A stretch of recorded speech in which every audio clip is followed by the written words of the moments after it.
and then working when his mobility was more constrained and he became somewhat incapacitated. With age, that comes, but he did what he could. He was out there building homes for Habitat for Humanity in his early 90s, Andy, with a hammer in his hand, with a hard hat on, working with volunteers.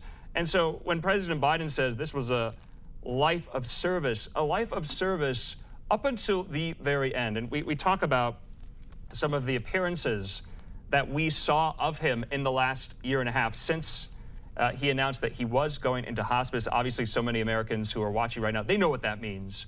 That, if God forbid something does befall you, you get ill, you don't ask for any medical assistance, and you let kind of nature run its course and God take his will here.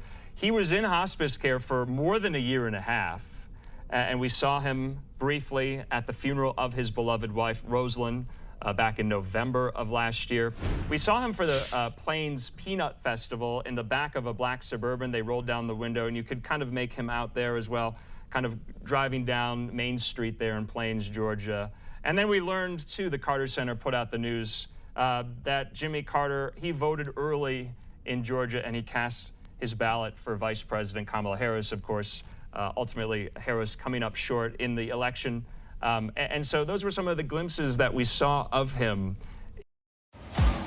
When your business is on the path to AI, Dell AI Factory with NVIDIA can quickly implement the AI you need, help keep your data secure, and give you the flexibility to keep moving forward.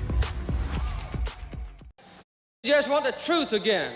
Jimmy Carter was elected president barely 2 years after the law-breaking and cover-ups of the Watergate scandal forced President Richard Nixon to resign. His candor seemed like a breath of fresh air.